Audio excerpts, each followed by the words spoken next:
আসসালামু আলাইকুম। আপনাদের সামনে আজকে আমি টাকি মাছ ভর্তা রেসিপি নিয়ে আসলাম। পরিমাণ মতো লবণ, হলুদ,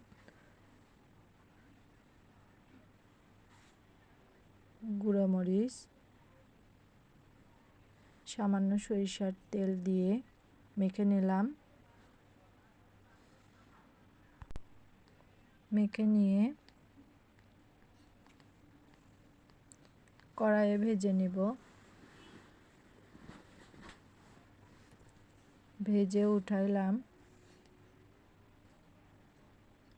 পরিমাণ মতো কড়াইয়ে তেল দিলাম, পেঁয়াজ দিলাম,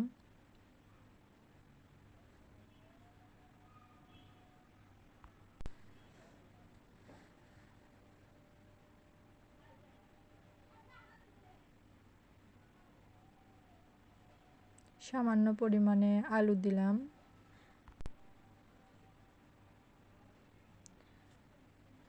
রসুন দিলাম, আদা দিলাম, কাঁচামরিচ দিলাম,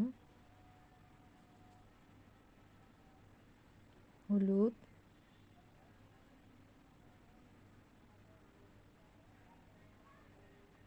পরিমাণ মতো লবণ,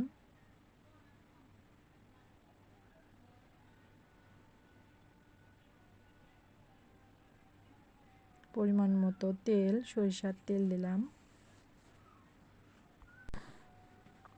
দিয়ে একটু নাড়াচাড়া করব। সামান্য পরিমাণে পানি দিলাম,